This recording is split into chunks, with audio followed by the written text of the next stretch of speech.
यह कहानी हर सास ससुर, माँ बाप, भाई बहन को सुननी चाहिए और हर शादीशुदा औरत को अवश्य सुननी चाहिए।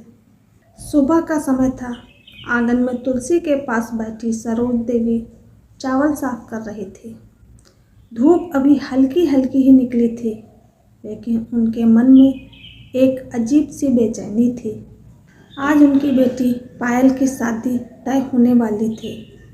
घर में खुशी का माहौल था, लेकिन एक माँ का दिल वह सिर्फ उत्सव नहीं सोचता, वह भविष्य सोचता है।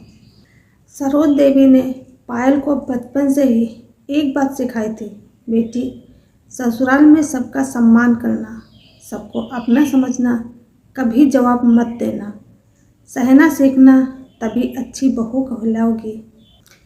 पायल ने कभी सवाल नहीं किया। उसने मान लिया था कि अच्छा होना यानी चुप रहना, झुक जाना। लेकिन उसी घर में सरोज देवी का बेटा अमन भी पल रहा था। उसे क्या सिखाया गया? बेटा, बाहर नाम रोशन करना, बेटा कमाना सीखो, बेटा घर का वारिस तुम हो। कभी किसी ने नहीं कहा, बेटा किसी की बेटी का पद बनना भी जिम्मेदारी है, बेटा अच्छा दामाद बनना भी एक संस्कार है। पायल की शादी रोहन से हुई। रोहन पढ़ा लिखा था, अच्छी नौकरी करता था, लेकिन उसके घर का माहौल बिल्कुल वैसा ही था जैसा समाज ने बना दिया था। रोहन सब देखता था, लेकिन उसने कभी हस्तक्षेप नहीं किया, क्योंकि उसे किसी ने यह नहीं सिखाया था कि पत्नी के साथ खड़ा होना भी मर्दांगिनी है। उसी शहर में एक और घर था शिव नारायण शर्मा का। उनका बेटा विवेक भी शादी के योग्य था। शिव नारायण जी साधारण इंसान थे, लेकिन सोच असाधारण। उन्होंने विवेक को बुलाया और कहा, बेटा शादी सिर्फ तुम्हारा घर बसाने के लिए नहीं होती, किसी और के घर की बेटी तुम्हारे भरोसे दी जाती है। विवेक चुपचाप सुन रहा था। शिव नारायण जी बोले, हम अपनी बेटियों को अच्छी बहू बनाना सिखाते हैं, लेकिन बेटों को अच्छा दामाद बनाना नहीं सिखाते। मैं यह गलती नहीं करूँगा। उन्होंने विवेक को सिखाया, पत्नी को सम्मान देना, ससुराल को बोझ नहीं, रिश्ता समझना, गलती होने पर माफ़ी मांगना और सबसे ज़रूरी गलत के खिलाफ खड़ा होना, चाहे वो अपने ही घर में क्यों न हो। विवेक की शादी मीरा से हुई।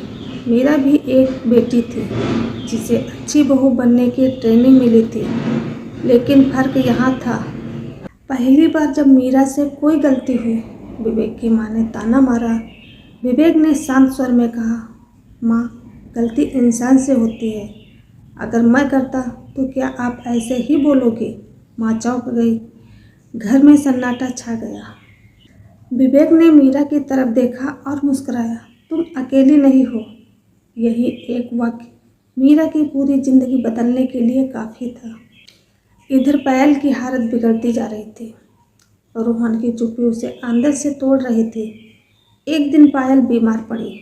बुखार में भी उससे कहा गया, बहू हो, जिम्मेदारी निभाओ। रोहन वहीं बैठा मोबाइल देख रहा था। उस रात पायल ने पहली बार सवाल किया, क्या मैं सिर्फ बहू हूँ, इंसान नहीं? रोहन के पास कोई जवाब नहीं था। कुछ महीनों बाद दोनों परिवार एक समारोह में मिले। विवेक और मीरा भी वहाँ थे। पायल ने देखा मीरा हंस रही थी, खुलकर बात कर रही थी, कोई डर नहीं, कोई झिझक नहीं। पायल ने धीरे से पूछा, तुम्हें डर नहीं लगता? मीरा ने कहा, डर तब लगता जब साथ देने वाला कोई न हो। मेरा पति मेरे साथ है। यह बात पायल के दिल में उतर गई। समारोह में एक बुजुर्ग महिला ने मंच से कहा, हम बेटियों को तो बहू बनाना सिखाते हैं, लेकिन बेटों को इंसान बनाना भूल जाते हैं। यह बात रोहन के दिल में चुभ गई। उसे पहली बार एहसास हुआ, वह पति तो है, लेकिन अच्छा दामाद, अच्छा साथी नहीं।